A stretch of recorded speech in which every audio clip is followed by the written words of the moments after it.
How do you get a squirrel out of your attic, and what does that have to do with house cleaning? It's a great question, and we're going to talk about it today. Hi there, I'm Angela Brown, and this is Ask a House Cleaner. This is a show where you get to ask a house cleaning question, and I get to help you find an answer. Today's show is brought to us by funnycleaningshirts.com. This is a hub where we have all different kinds of gifts and funny cleaning sayings and clocks and mugs and travel mugs and coasters and totes and all different kinds of things that you would want to give a house cleaner for birthdays, Mother's Days, Father's Days, Christmas, that kind of thing. Check it out at funnycleaningshirts.com. All right, on to today's show. There's a really interesting topic, and it comes down to squirrels. Have you had squirrels in your attic, and how does that create a havoc in your house cleaning? All right, so the very first thing is it does create havoc first and foremost. The cleaning part comes later when they leave urine and feces all over your attic, okay? Because the urine and the feces attract bugs and other squirrels to your attic. So you don't want that to happen, and at the very first sign of a squirrel, you want to drop what you're doing and you want to grab a cage and you want to climb up in your attic, wherever your attic is, over, up, wherever your attic is. You want to cage the squirrel and get it out of the property. Now, nobody has the free time, nobody, to stop and to go by a squirrel cage and to go in their attic and to do this, right? Myself included. So I'm sitting in my office one day and I hear squirrels running across the top of the roof, and they're running and running and running. I say, wow, these must be active squirrels. And suddenly I hear a little scratching sound on the top of the roof that is directly above where I'm sitting. And I'm like, oh dear, they're in my attic. So I, like everyone else, I'm super busy. I don't want to go up there. I say, well, maybe they just got in. Maybe they'll just get out and they'll leave because there's no food up there, right? But what we know is that squirrels are rodents, and they sharpen their teeth by chewing on things. So by chewing on things, they're chewing on the wood, which is the beams in my attic, which is the foundation of my house.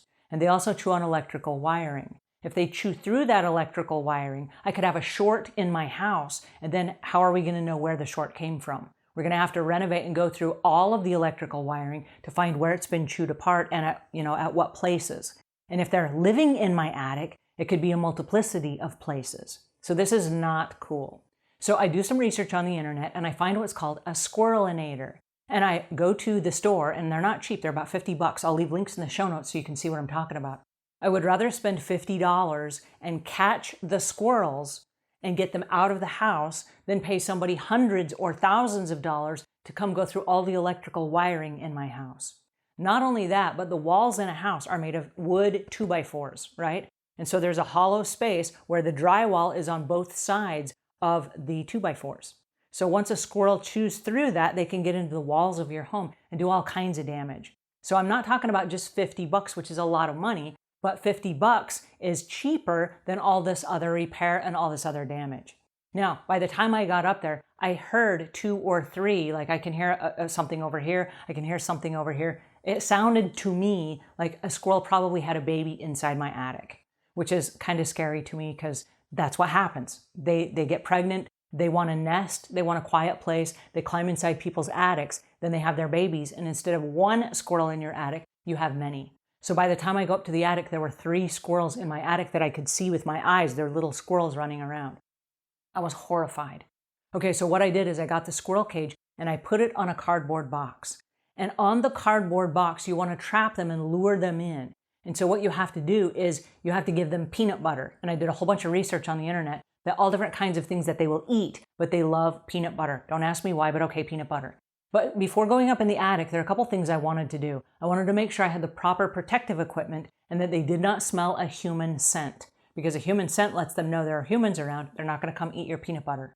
So what I had to do is put on some gloves, because if I have to touch them, I don't want to get any germs from them because they've been out in the wild. I don't know if they have disease or what they carry with them, but I wanted to make sure I had gloves that they don't bite through me if I touch them, okay? And then also I want to have a long sleeve shirt on and long pants because I'm going up in the attic where there's loose insulation. So that is my personal protective equipment for going up inside my attic. Now I also put on a face mask because there's loose insulation in the attic. Then once I went up in the attic, I want to make sure I have a flashlight, because the flashlight lets me look around so that I don't step on the wrong spot. Because if you're up in the attic, in my attic, when you step on a spot that's not on a wood beam, you go straight through the floor because it's only drywall there, right? All right, so I get up in the attic, and by the time I get up in the attic, I realize a couple of things. the little door hinge that covers the Squirrelinator, it can be jimmied and the squirrel can get out if it's a smart squirrel. So I wanted to make sure that I zip tied it once I got it up in the attic so that once he climbed inside through the little doorways going in on the side, he couldn't bounce the lid off and get back out again. Because otherwise then he just came and ate my free peanut butter and I did not catch a squirrel.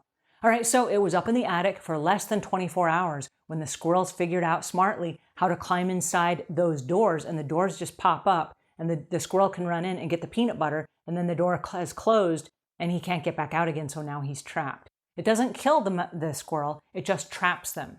So once I got the cage, then I was able, with my gloves, I was able to carry the cage while I'm climbing and hopping very carefully over all the beams in my attic so I don't fall through the floor. Then I was able to go downstairs and put the squirrel outside where he could live in the fresh environment for a minute until I had time to go drop him off somewhere. Now, the secret of catching a squirrel is you can't drop them off near your house. You have to drive like 10 miles away because they're super smart and they'll find their way back, especially if they had babies that are living in your attic. They will find their way back and they will come back to be with the rest of their family. And so we knew we were going to have to catch these squirrels one by one. So at first we caught the mother squirrel the very first because she was out looking for food for her babies. Then we caught the other squirrels one by one. And so as we caught the squirrels, we put them in the back of the car, and we only caught them one by one. I was hoping we'd catch them all at once, but we didn't.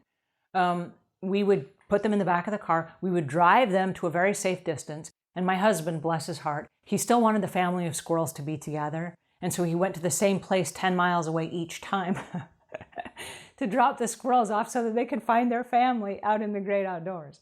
So it's really an interesting thing, but because of the damage and because of the property chaos that they can create, when you hear a squirrel in your house, especially if it's in your attic, I want you to stop and make a commitment to yourself that you're going to drop what you're doing and you're going to go resolve the issue right then. If you wait, what happens is, like I said, the urine and the feces attract other squirrels. They say, hey, this is a safe place to live, and they will bring other squirrels into your attic. And what happens is, if you're in your attic, if you have any clothing or books or cardboard boxes where you're storing things, they will chew through that looking for nesting materials. And they don't put things back when they're done. They just strew things about all over your attic. And they will chew them and eat them apart because, like I said, they chew through things, right? They will destroy everything in your attic if you don't resolve the issue immediately. So how do you catch a squirrel? You do it very carefully. You do it with this amazing cage and peanut butter and your personal protective equipment, and you do it immediately. Alrighty, I hope that helps a little bit. Leave your comments in the notes below. If you caught a squirrel, I want to hear all about it. I love reading your comments. If you like this, give us a thumbs up. And until we meet again, leave the world a cleaner place than when you found it.